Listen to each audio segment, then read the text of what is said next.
really excited to introduce our two speakers for today. We have Jameka March, who is our partner engineer on the developer adoption team. She has a lot of experience hosting a VPS for Web workshop, both on Lightship ARDK for Unity, as well as for 8th Wall WebAR. And then we have Roberto, who's our developer support engineer.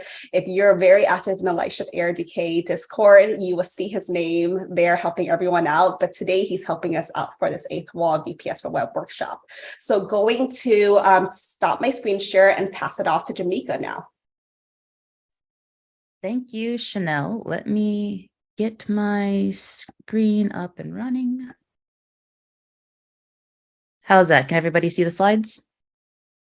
Looks great. Great. All right, as an overview for hello, I'm Jameka. Chanel just said that, but let me reintroduce myself. Hello. I will be doing the VPS workshop, but first we're going to just quickly talk about what is VPS. So VPS, our visual positioning system, VPS, allows you to actually anchor virtual content, anchor AR objects to real-world locations with centimeter precise accuracy. You're probably familiar with GPS, which is accurate to like 10 meters or so. VPS is accurate to the centimeter level. So if you want to put a hat on a statue, you can do that with VPS, for example. Also, by using Niantic's VPS system, you have an access to 3D meshes around the world based off of our wayspots around the area, which I'll get into in a moment. So not only can you make centimeter precise accuracy with your AR objects, you actually have a 3D mesh of all of our wayspots around the world for either ones in your neighborhood, ones across the world. There's so many that you'll be able to view in the geospatial browser in a moment. And with the power of 8th Wall, you can actually share your VPS experiences on the web without needing to actually ask everybody to download an app on iOS or Android, whatever it is. You can just send a link to your friends. They could load your 8th Wall experience right there on their phone, no app required. So as a warm-up, how many of you are familiar with VPS for Web? You're very experienced, Mel. I know this is you. Experienced, you're a little familiar. You're not familiar at all. If you're not familiar at all, that is A-okay. You are in the right place. If you are very experienced, you'll probably learn a thing or two. I'm just, curious where everyone is starting off. I'm seeing a whole bunch of answers coming in. This is great.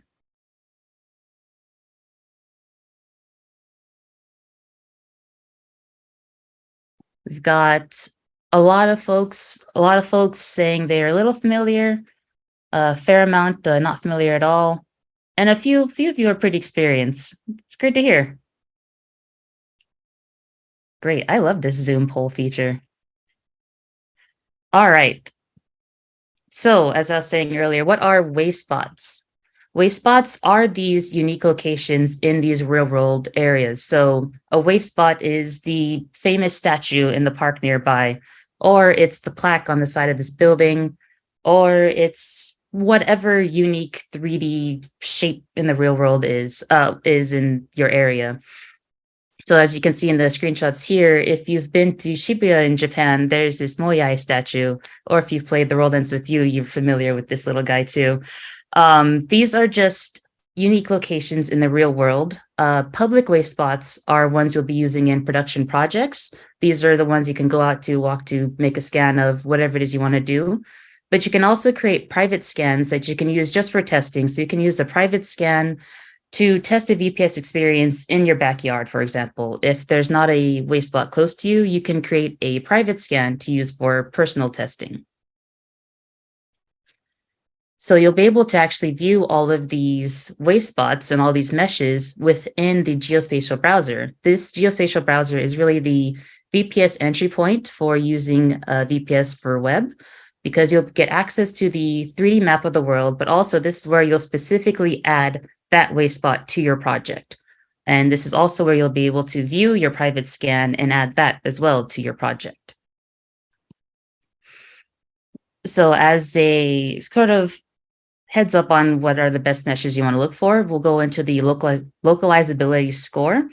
So you'll see that all of our wayspots either have a good or fair quality mark to them.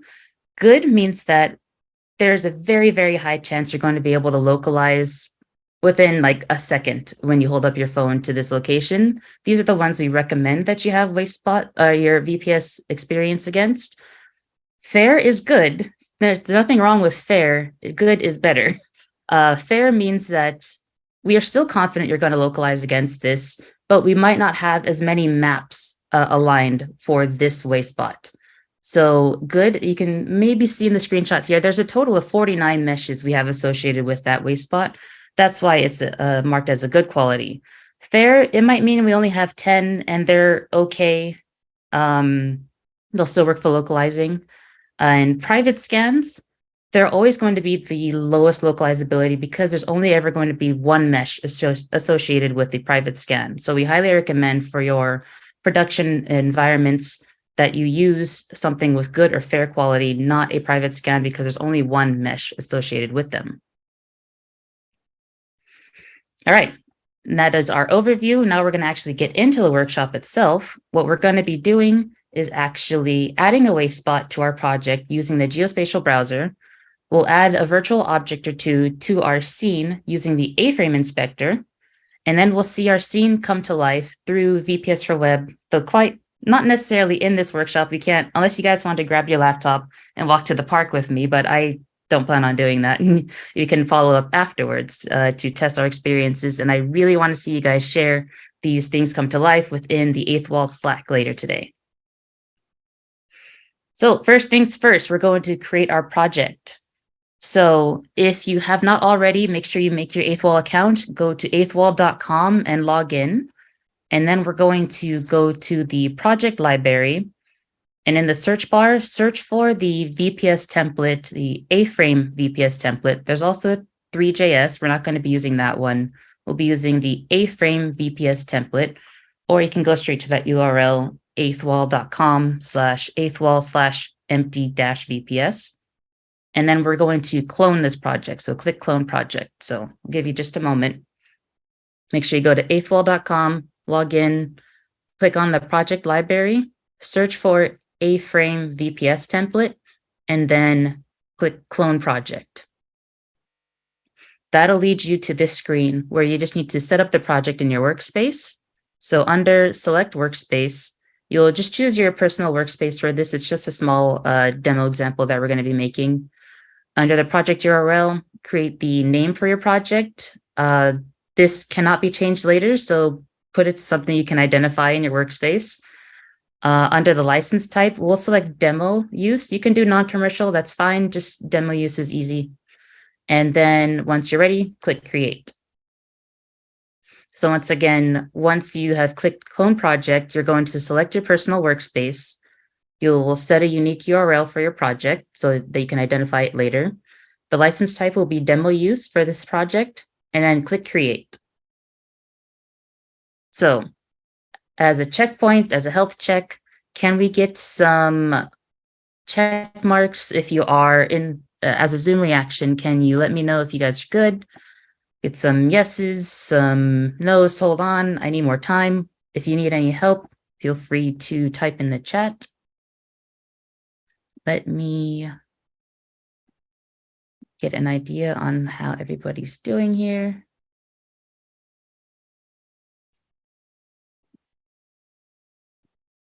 Let's see. I appear to not see the check marks at the moment. Chanel, how are we looking? We have 14 people with check marks. I think people are turning them off and on and a thumbs up. If you don't know where the check mark is at, it's on your bottom toolbar. You're going to click on reactions and then use the check marks. Put an X if you're stuck anywhere. That helps us understand how we can help you too. But I think we're good. We're at 21 now, which is perfect. Sweet. All right. And now once you have clicked to create your project, you are likely thrown right into the cloud editor. As a quick overview, we're going to just go over what we're going to actually be using in the cloud editor. All the code that we're going to do is going to go into the body.html. We're going to be dragging some assets into the assets folder, as you can see on the left-hand side. And we'll actually save our code with the save and build button at the top. And we'll launch our project on desktop and mobile using the preview button right next to it. as a note as well, coming soon, later this week, sometime next week, we will actually have a deeper dive in all of the features on the Cloud Editor, created by our one and only Mish in chat. Say hi to Mish. So stay tuned if you want a deeper dive into the Cloud Editor specifically. So now we're going to add our WaveSpot to our project using the geospatial browser. So where do we find the geospatial browser? In the left-hand navigation column, we're on the Cloud Editor right now. To go to the geospatial browser, you'll want to click on the little map icon on the left-hand side. So if you're not sure what that looks like, we have a GIF here. You'll just want to click on the icon that looks like a map, and that'll lead you straight to the geospatial browser. So from here, you'll want to use the search bar to put in something in your area. You can put in an address and they'll place a pin in that area. You'll want to just find a waste spot near you. If there are no waste spots that are walkable, bikeable, or on the way to someplace you're going to go, we have some Niantics that are happily able to test some of these waste spot locations for you if you want to put them near our Niantic offices. And Chanel, can you paste to the chat some of the Niantic office waste spot locations that people can search for as well? If you'd like to create an experience around one of these locations because there's nothing around you, that is a-okay. We are able to test it and show you in the chat or follow up in Slack later if you would like us to test your 8th wall experience for you. But I highly recommend if there's something nearby, it's just so powerful to be able to whip out your phone, see your experience come to life, see your massive doty. I like massive doties. See your massive doty hanging out next to the statue, whatever it is you'd like to do. But for the moment, let me get the video playing once more. There we go. You'll just use the search bar to find a waste spot somewhere nearby, and then you'll use the arrows to actually find a mesh that you like. Something to note about these meshes is that you don't have to pick a mesh that looks perfect. You don't have to find a mesh that is a perfectly accurate representation of that waste spot. It should just have that waste spot as the center view and then a bit around it. What you want to avoid is picking a mesh that looks like it's pointing to the ground for most of the area. So I'll give you all a moment to find that perfect mesh. It doesn't have to be a one-to-one replica. It just needs to have a good surrounding of the object and the things around it. And then once you have found that mesh that you like, you'll want to video play. There we go. Click the Add to Project button because this will actually associate that waste spot with this particular project. And we'll also want to download the mesh of this waste spot by clicking the little cloud download icon at the bottom.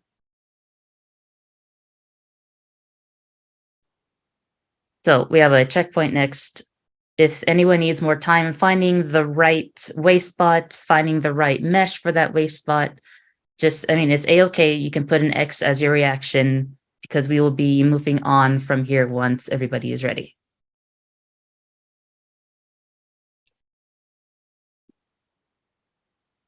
We have 1X. Do you want to put in the chat where you're stuck?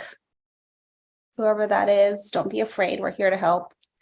Or if you just need a moment, we'll pause for a little bit too.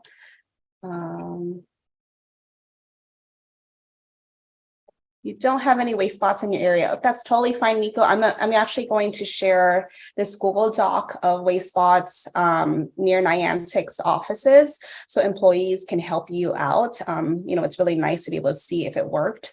So I'm going to drop that in the chat right now. Just give me a moment. So it's going to have the name of the waste spot as well as the address, so you can make sure that it's the right one. Yeah, for the challenge, you can submit waste spots near you in terms of scanning new waste spots, but because time is limited and sometimes that nomination process takes a while, it's really up to you. If you want to scan a new waste spot in your area, just get started on that ASAP. But going to drop that link in the chat right now. And I think let's get more checks and thumbs up so we can move forward.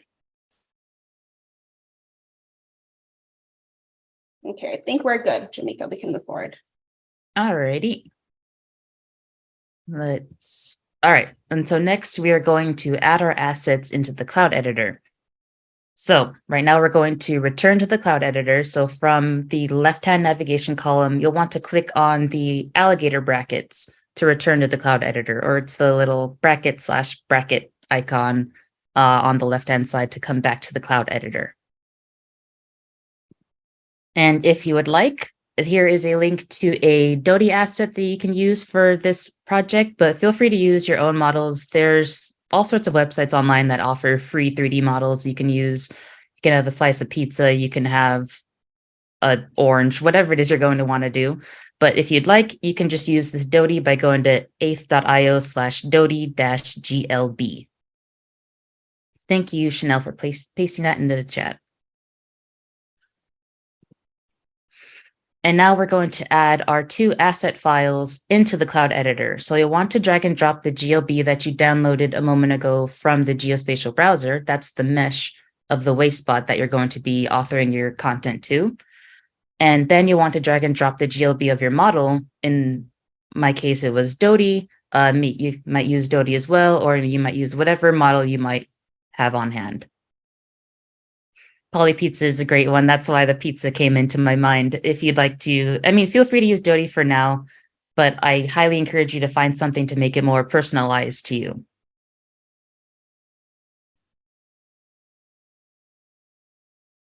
And if you'd like, you can inspect these assets in the cloud editor itself. So I would just double check that if you downloaded your own asset, see that it does load within the cloud editor. So you'll be able to click on the name within the asset section to see it in the cloud editor. You can also click on the GLB of the waste spot and see it in the cloud editor.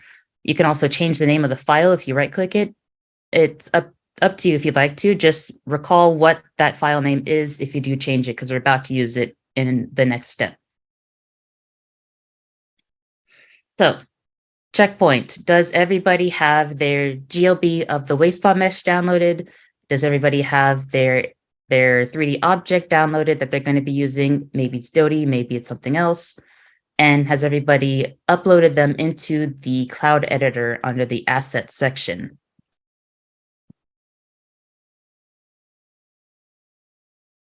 Just want to make sure everyone's on the same page, because soon we're not going to go that fast. Don't worry.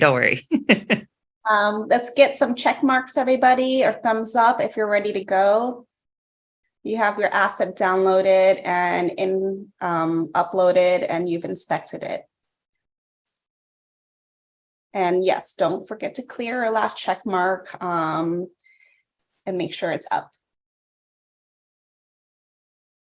Okay, let's give everyone a moment. Maybe they were downloading the file or yeah. I'd like to see a few more check marks before we go on.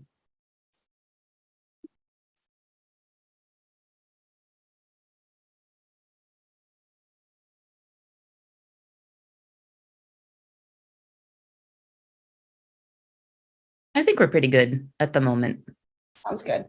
All right. So what we're going to do right now, we're actually going to go within the body.html file and actually add the path to where our VPS mesh is located. So on line 15, you want to add the path within the source attribute that leads to the wastebot mesh GLB file. So in this instance, on line 15, within the source tag, excuse me, you'll want to add the path, so /assets/ whatever the file name is. And so this way our project knows where to find the VPS mesh. This is just going to be a representation that we're going to be using later, but we won't be able to see it if we don't properly point to the path of where this is located. And then you might have guessed, we're going to do the same thing for a 3D model. So on line 17, you will add the path for our 3D object within the source attribute on line 17 here. So it'll go from whatever the empty source is to the path to your object. So all we've done is on line 15, we added the path to the waste spot mesh. Excuse me. And then on line 17, we've added a path to the 3D object that we're going to be using.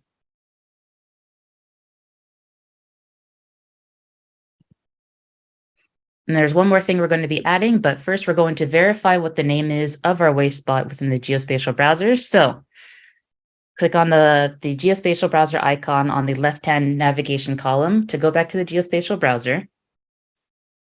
And then you'll want to copy the exact waste spot name that you see within your project. So if you scroll down right below the map view, you're going to see the project waste spots section, and that should have the waste spot that you added to your project, and just copy the name exactly as you see it there.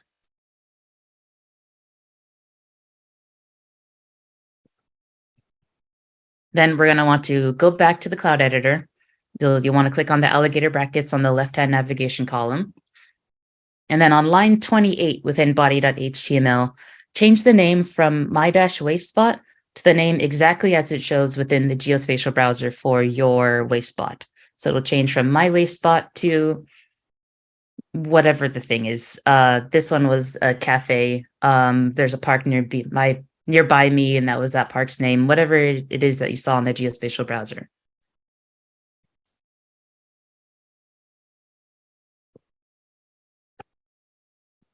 So more check marks. How are we?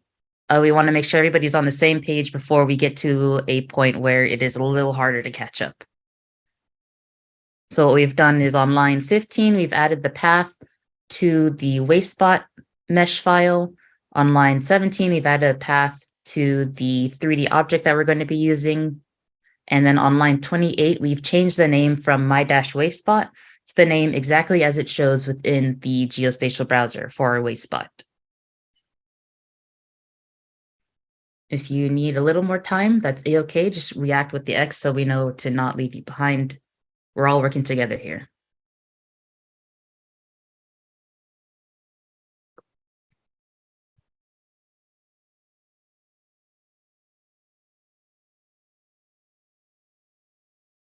The number of reactions are okay. I'd like to see a few more check marks.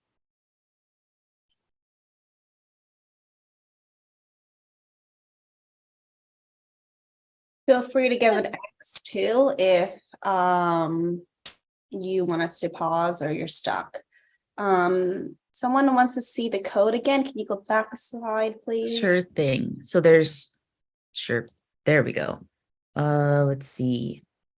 This slide has both of them. So on line 15, you've added the path within that SRC attribute there.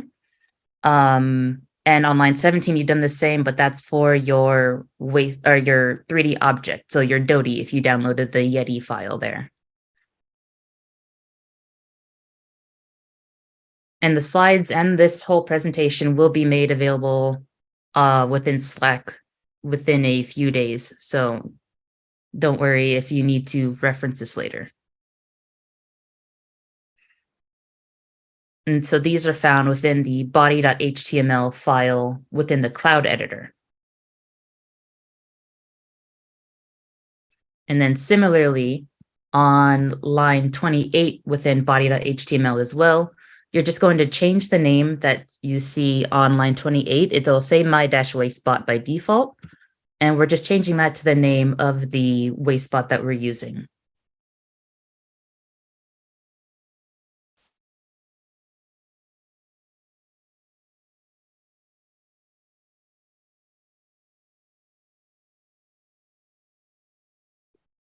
Alrighty.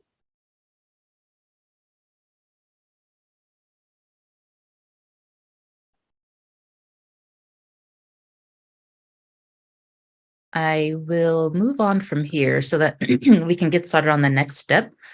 We're going to, if somebody is still stuck behind, we will have the breakout room right after. So don't worry, we'll be able to catch you up pretty quickly. So we're going to go on to how do we create a bespoke VPS experience. We're actually going to be doing somewhat of a remote authoring experience using the A-frame inspector, this will all happen within the desktop itself. This remote authoring experience allows you to actually develop the VPS experience within your laptop as opposed to doing your best guess on where something's going to appear, go to the park, see that it's off by a few centimeters, come back home, move it, redeploy it, go back to the park. This allows you to do all that testing on your desktop. So ideally, you just go to the park and it works. So to enable this testing environment within the A-frame inspector, what we're going to want to do is actually add the desktop development component within the ascene tag. So you'll want to take a look on the screen here. On right after line 11 within body.html, you'll want to add the tag desktop-development.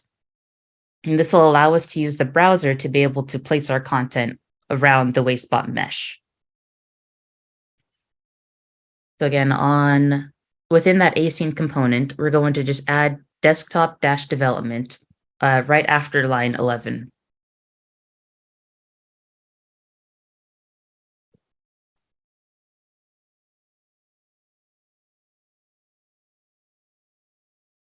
Once we've done that, excuse me, we're going to want to save and build our project.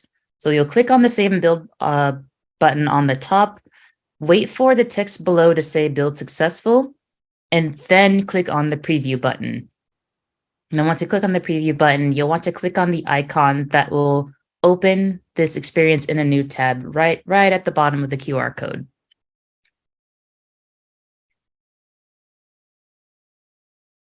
So once that has finished saving, build successful, opens up a new tab in the preview, we're going to want to view the A-frame inspector. Now, if the A-frame inspector did not open automatically, here are the shortcuts to do so on either Mac or Windows. And the next checkpoint, I'm gonna slow down so that we can make sure everybody's here. We'll want to make sure you have your desktop development components added, you've saved and build, you have opened it in another tab in preview, and you see the A-frame inspector. You'll note that the A-frame inspector is open if you see this view that has a list of entities on the left-hand side, a sort of inspector on the right, and then your mesh maybe in the middle somewhere. So to go back on these steps, you'll want to add the desktop-development component within the ascene tag.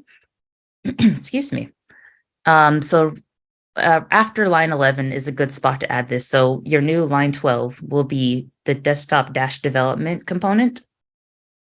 And then you'll just want to save and build and then open that built project in another tab by clicking preview and then open in a new tab.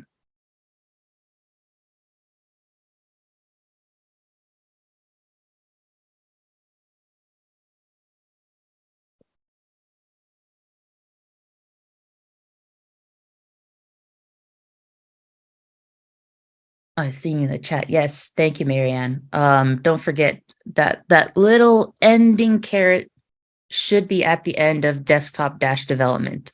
You'll definitely have some sort of compiler error if it doesn't, excuse me, if it doesn't end with that little bracket. Should you say yes to allowing access to locations? You can say yes or no. For desktop development, we're not actually using VPS, so for this experience right here, it doesn't matter. On device, it most definitely matters.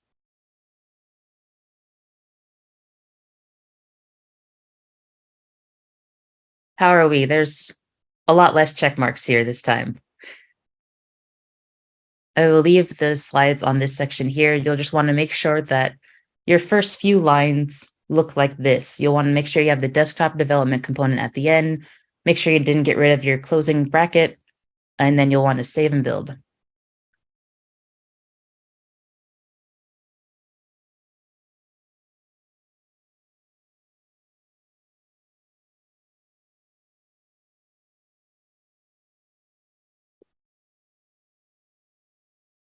We have an X. If you'd like to post in the chat or whatever it might be, feel free to let us know what you might need to see.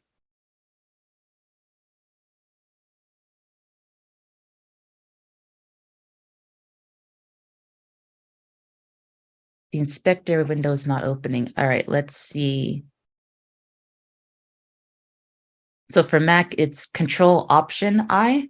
For Windows, it's Control Alt I.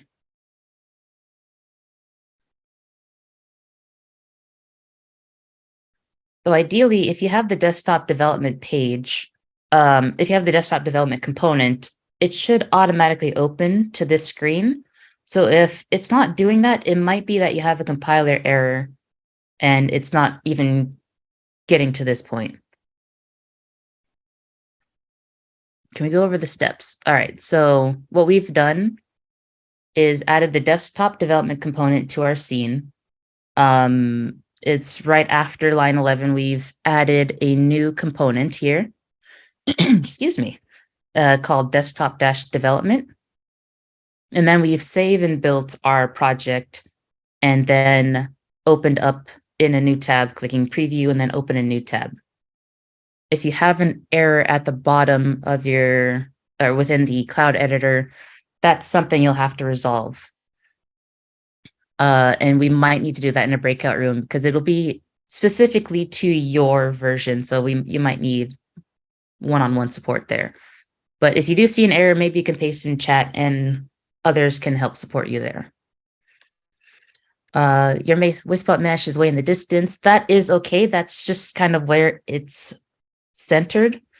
You'll want to make sure you do not move that white spot mesh. That's a-okay. We're just going to place content around where that white spot mesh is located. But if you move the white spot mesh elsewhere, then our content is not going to be aligned with that white spot mesh. Excuse me. I see some more questions, but I'm going to move forward so we can go through the rest of the steps. I don't know if Gilberto or others are able to address those at the moment, but I'm going to move forward so that we can get the next step going, and then I can go back and try to address some of the questions. So once we have the A-frame inspector open, you might need to zoom out or pan the camera left or right to see the mesh, but wherever the mesh is, don't move it. Make sure that you only move your little object around the white spot mesh. So once you find your DOTI or whatever it might be, you can use these different controls to move it around. So by default, it should be on the transform tool. You can click E to change to rotation controls so that you can rotate DOTI along the X, Y, or Z axis. And then R to change the scale controls to scale DOTI to be bigger, whatever it is you want to do. You can also just change these values directly on the right-hand side within that sort of A entity inspector. You should see position, rotation, and scale. You can just add values in there. But what you're going to want to do is move your object around the mesh. Don't move the mesh around the object. So again, you do not want to move the white spot mesh because that'll adjust where your content's actually placed. And then when you go to actually localize against your object, DOTI might be in the ground or in the sky or a whole bunch of meters to the left or right. You'll want to just make sure that you're moving DOTI relative to where this mesh's origin point is. So every mesh is going to be a little bit different. But you can use the scroll wheel to kind of zoom in closer to the mesh if you'd like. You can pan the camera around, whatever it is you need to do to get a better view on this white spot mesh. This is what we'll need to be doing when we use the A-frame inspector. There are other ways to place your content. For example, you could load these two files within Blender and then place the object around there. That's definitely easier if you have familiarity with Blender. But for now, we're going to be using the A-frame inspector to help us place this content around our white spot mesh. So for those of you that are here, our next checkpoint is, are you able to do this and place the object where you'd like it? And, oh, we have Evan in chat. Thank you, Evan. Evan is on the AFOL team here to support us. So if you have some issues, I see Evan's been answering a couple. So thank you, Evan. But if you need me to move to a different slide, I'm happy to do so as well.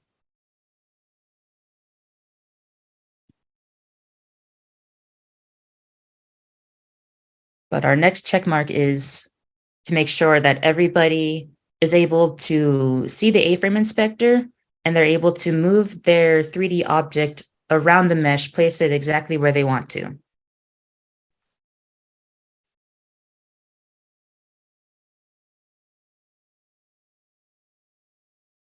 So there are, I mean, it is a-okay. We'll take a moment here. We have a little bit of time. So I want to make sure that everybody is able to place the object where they'd like, and then we will move forward. Is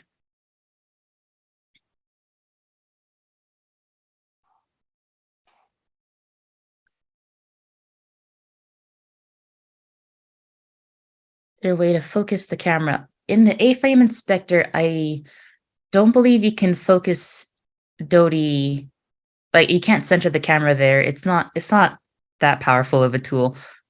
But you should be able to, using the transform tool, the position tool, drag Dodie a lot closer to wherever your waste spot's located. There are some cases where the mesh its origin point is so far away from ground level that it's a little frustrating to work with. This is when a different tool might help you more, like Blender. Even then, you don't want to move the waste spot mesh, but their tools are a little easier to then focus on Dodie, for example, and move Dodie to be closer. Ooh, Lucas with clutch save here. Click the model, then clicking F can center view to the model. I did not know that. I can't test it right now, but if that works, that is great.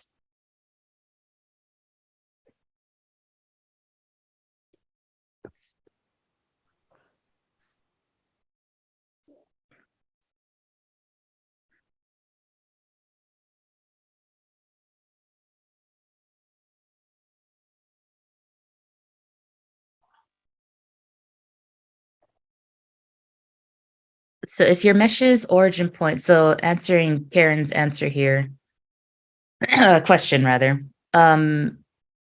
it's okay. It's okay if the origin point's far. That mesh is still fine. We're able to, like on our back end, our maps are all aligned to the ground level. It's just in the geospatial browser, the origin point of these meshes is actually where the person who took the scan's phone was.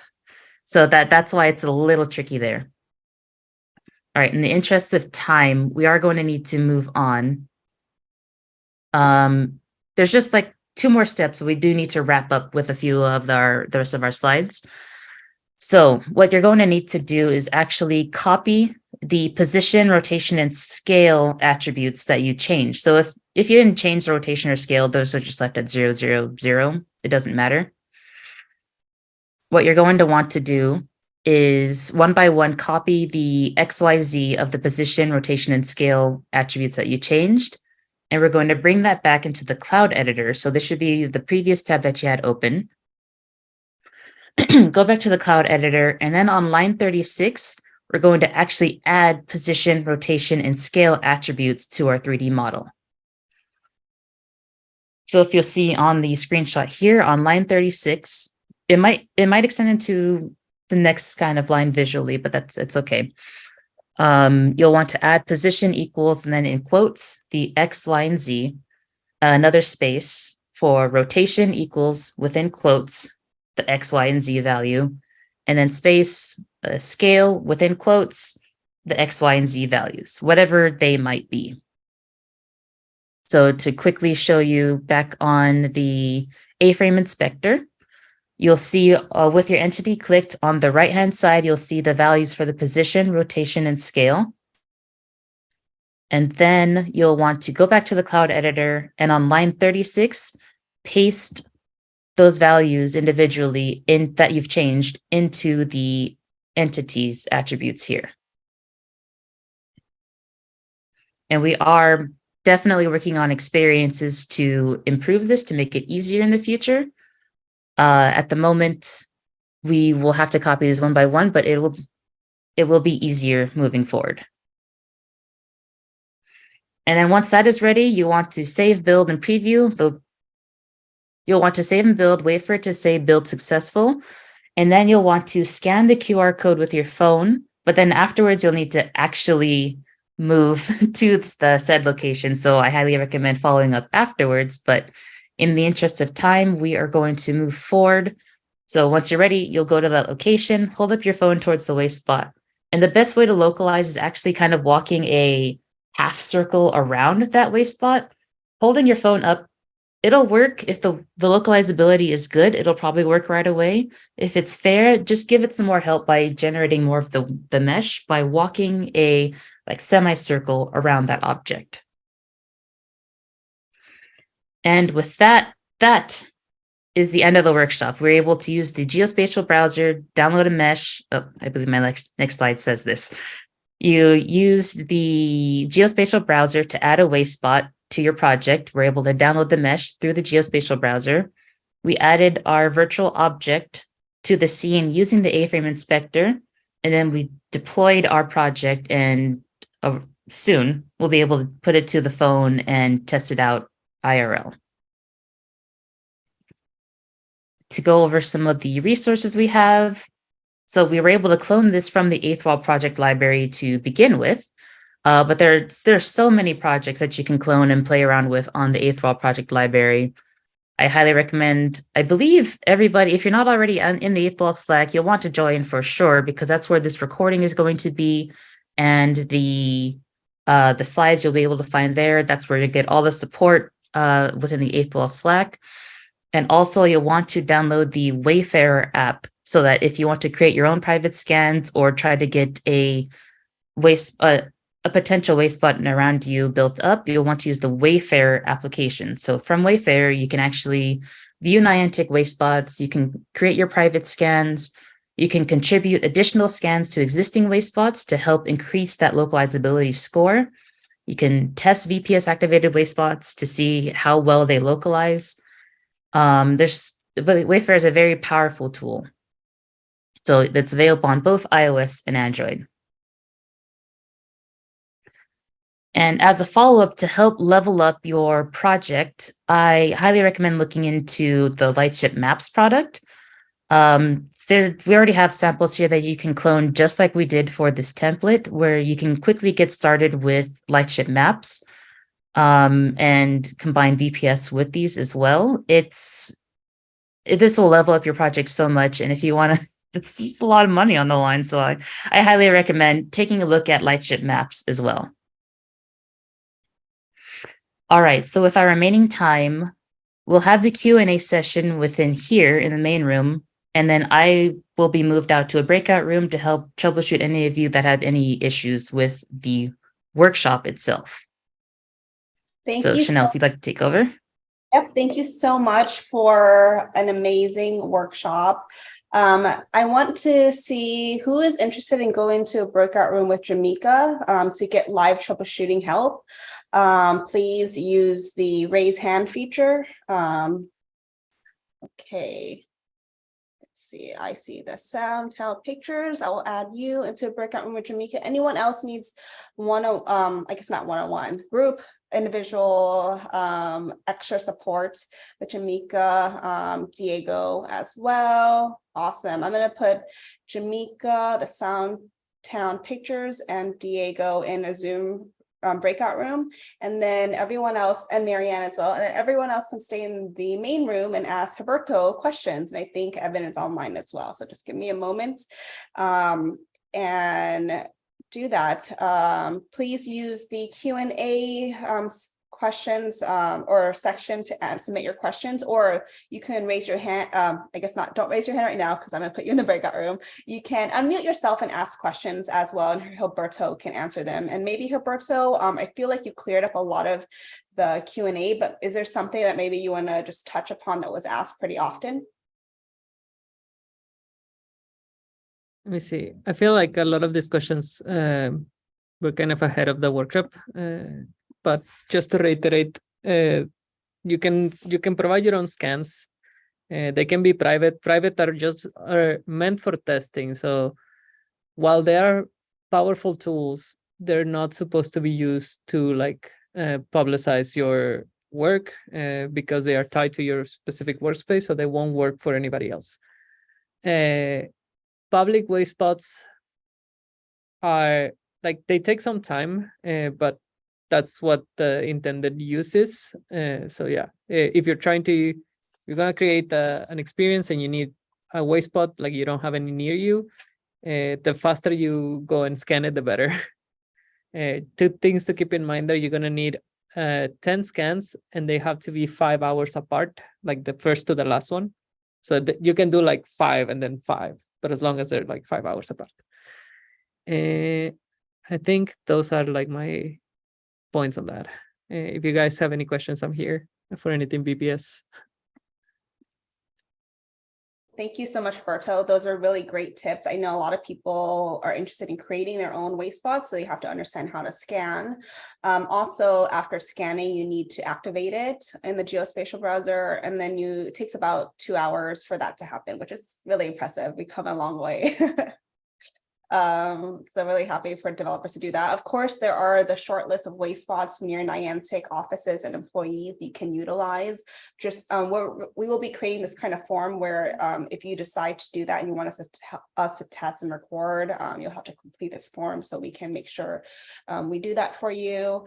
Someone asked, when will this video be available? This will be available 3 to 5 days on YouTube, and we'll also share the YouTube link as well as these slides in the Slack. If you go to eighthwall.com/Slack, it's going to be in the past events channel. So make sure that you are in the past events channel. If you're a new person joining Slack, you'll be automatically added to that. But if you've been in our Slack for a while and this channel is kind of new, you're gonna actually have to manually join this Slack channel. So just in the search bar, search past events, and you should be able to join it. But any other VPS questions? I noticed it's hard for me to keep track of responses on the things that I answer. So if I didn't respond, like if you had a question that I couldn't get to or just flew past me, please let me know. Yes, for sure. Evan, as well, if you wanted to share something that was maybe asked in the chat, please let us know. We have about 4 minutes. Would love to make sure that you guys are good to go. Yeah, just want to say, as always, we're here to support you throughout this whole month. If you have any questions, just post in help and support, and we'll help you work through it. Cool. Thank you so much, Evan. Just a reminder to use the help and support channel for technical questions, but if you have anything like related to the challenge in terms of logistics, you can ask in the challenges channel. We will also be having a VPS tutorial video that's going to drop Thursday. So this is kind of like step-by-step end-to-end process of getting started with VPS, but the tutorial is going to be very bite-sized micro learning that's going to be dropped on Thursday. And Mish, our global learning manager, has worked very, very hard for this, and it's going to bring you more micro learning videos beyond VPS for Web as well, coming soon. Let's see, you guys are so, I guess we just answered your questions too well in the Q&A. Okay, someone asked, what are the limitations for submitting new way spots? Do you want to take that one, Roberto? Kind of depends on what you mean. I don't think there is like a limit on how many you can submit, but there are definitely rules on what you can submit. So for waypoints, keep in mind that they are meant to be public, and by public I mean like publicly accessible at all times. So ideally it's just like outside, right? There are some exceptions, but you might get like a lot of this process is automated, so you might get like wrong rejections, and so you get into like some things. We do have documentation on that. Let me just post it. So on the Lightship, I guess just on the documentation, just go to Lightship VPS, and they down there we have like best practices for scans. Some of them are actually rules, like you cannot be inside a non-public building. Yeah, but yeah, those are like the things that I can think of, unless you have like more specific questions on that. Yeah, I wanted to add a few ones that actually aren't documented, but they're more like best practices. And this was shared with me by our computer vision engineer, Nathan Waters, and the 8th Wall team.